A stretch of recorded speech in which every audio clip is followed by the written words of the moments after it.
भाजप महाराष्ट्र प्रदेशाच्या सूचनेनुसार पुण्यश्लोक महाराणी अहिल्यादेवी होळकर यांच्या जन्मशताब्दी वर्षानिमित्त ठाणे शहर भाजपच्या वतीने ठाणे रेल्वे स्थानक परिसरामध्ये पथनाट्य सादर करण्यात आलं। धोंडू बाजी चव्हाण प्रतिष्ठान प्रस्तुत पथनाट्य येथे संपन्न झालं। या कार्यक्रमासाठी ठाणे शहर जिल्हा अध्यक्ष ॲडव्होकेट संदीप लेले, उपाध्यक्ष डॉक्टर राजेश मडवी, माजी नगरसेविका मृणाल पेंडसे, माजी नगरसेविका प्रतिभा मडवी यांच्यासह उपक्रम संयोजक येथे उपस्थित होते। यावेळी विक्रम भोई, राजेश जाधव, ऋतुजा देशपांडे, सचिन केदारी, कृष्णा भुजबळ, युवा मोर्चा अध्यक्ष सुरेश दळवी यांसह इतर पदाधिकारी मान्यवर येथे उपस्थित झालेले होते।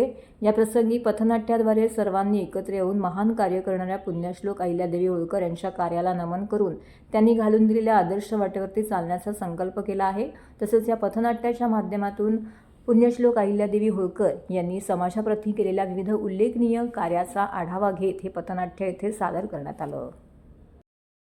आज या ठिकाणी दिनांक 21 मे ते 31 मे पुण्यश्लोक अहिल्यादेवी होळकर यांच्या 300व्या जयंतीनिमित्त ठाणे शहरामध्ये रोजचे कार्यक्रम सुरू आहेत।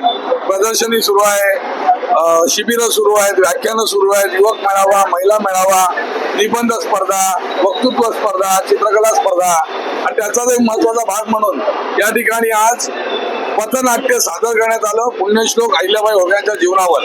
आमचे सहकारी अनुराधा देशपांडे आणि राजेश जाधव यांनी पुढाकार घेऊन हे पथनाट्य बसवलं। हे सर्व विद्यार्थी आणि तरुण मित्र मैत्रिणी इथे आलेले आहेत। त्यांनी चांगलं असं पथनाट्य केलं। या ठिकाणून त्याची सुरुवात केलेली आहे। अन्य ठिकाणी देखील या पथनाट्याचे प्रयोग होतील।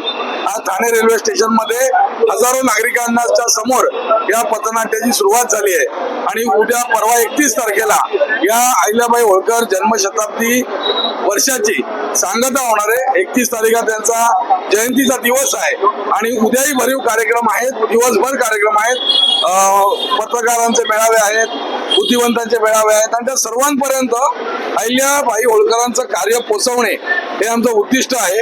एक फार मोठी व्यक्ती महिला होऊन गेली, महिलांना वाव मिळत नव्हता, अशा काळात त्यांनी राज्यकारभार सांभाळला आणि त्यांचं कार्य लोकांपर्यंत पोहोचावं म्हणून हा उपक्रम आम्ही हाती घेतलेला आहे। भारतीय जनता पार्टीने देशभर हा उपक्रम हाती घेतलाय।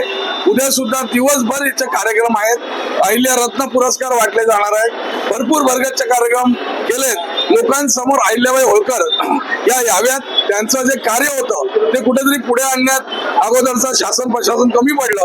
आताच्या शासनाने हा निर्णय घेतलाय आणि पक्षाच्या माध्यमातून हे आम्ही कार्यक्रम लोकांसमोर दिलेले आहेत। पुण्यश्लोक अहिल्याबाई होळकर यांचा